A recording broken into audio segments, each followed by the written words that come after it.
पूर्व के समय से थोड़ा परिवर्तित हो गया है। किसी के बाहरी परिवेश से उसकी आंतरिक स्वभाव स्थिति को तत्कालिक नहीं जाना जा सकता।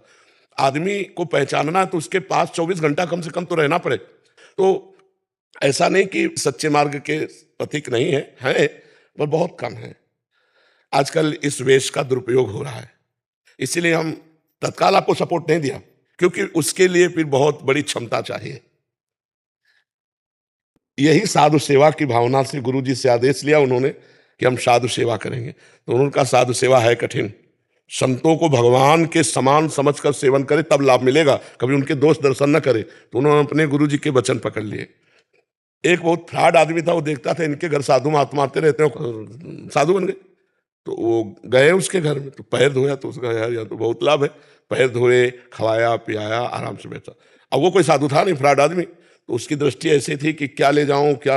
एक अकेला लड़का था, सोने की जंजीर, सोने के कड़े और बड़ा घर, बड़े आदमी का। तो उन्होंने विचार किया कि लड़का तो बहुत सोना चांदी सब पहने, इससे मित्रता करते हैं और इसी के आभूषण मार देते हैं, जो उसको दुलार करना बैठा। और वो संत को भगवान, कोई पर्दा नहीं, पूरा ऐसा। अब वो अवसर मिला, वो गृह का जो मालिक था किसी कार्य से बाहर गया, पत्नी घर के कार्यों में लगी रही, तो लड़के को बुलाया और आभूषण उतारने लगे तो चिल्लाया, तो गला दबा दिया, मार डाला लड़के को। वहीं एक बाक्स था, उस बाक्स में रख दिया और सोना चांदी सब लेकर के निकल पड़े।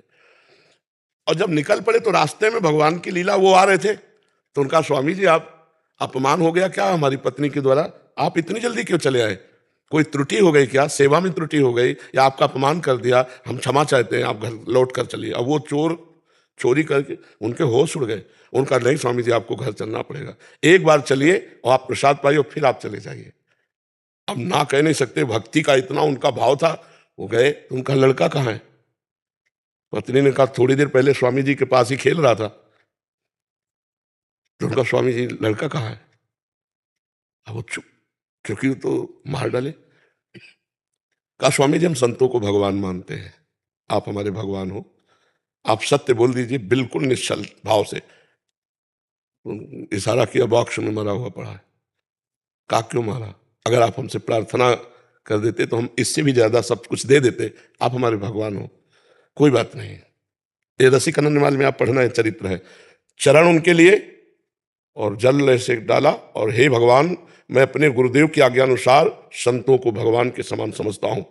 चरण धोए और चरणामृत बालक के मुख में डाला, जीवित हो गया। अब उनको लगा हमारे चरणों का बड़ा प्रताप है। पड़ोस में जाकर के उन्होंने कहा कि हम एक दिन रुकना चाहते हैं। तो वो कोई खास श्रद्धा नहीं रखते थे, पर सोचा साधु है, उनके घर में रुक के आए हैं, देखा है तो अच्छा साधु हो गया, रोक लिया। उन्होंने जबरदस्ती एक लड़के को मार डाला, ये दिखाने के लिए कि मेरे चरणों में बड़ा प्रताप है। और फिर जब कहा तो कहा मेरे चरण धो के देखो, चरण करके वो जीवित हो जाए। धो के देखे बिल्कुल जीवित चलेगा। अब चले जूता थप्पड़ उनके डंडा। तो उनका उन भगत जी को बुला दो, चरित्र है। तो बोले उन भगत जी को बुला दो। तो लोगों ने सोचा यार बुला लो, तो उनको बुलाया। उन्होंने फिर कि मैंने गुरुदेव की आज्ञा के अनुसार संतों को भगवान के समान समझा है, उसके प्रभाव से ये बालक जीवित, तत्काल बालक जीवित हो गए। तब उनको लगा यार मेरे चरणों में नहीं, ये तो भगत जी के। तो फिर उस दिन से वो असली संत बन गए। उन्होंने सब पाखंड छोड़ दिया और भगवान का भजन करने लगे। तो संतों में सब संत भगवान के स्वरूप हैं, पर कुछ जो है आजकल ऐसा चल पड़ा, इसलिए हम आप लोगों से कहेंगे कि सावधानी रखिएगा, जिससे आपकी श्रद्धा न गिरने पावे आपकी, क्योंकि वो तो चले गए और श्रद्धा खत्म हो गई तो अच्छे संतों के प्रति भी खत्म हो जाएगी।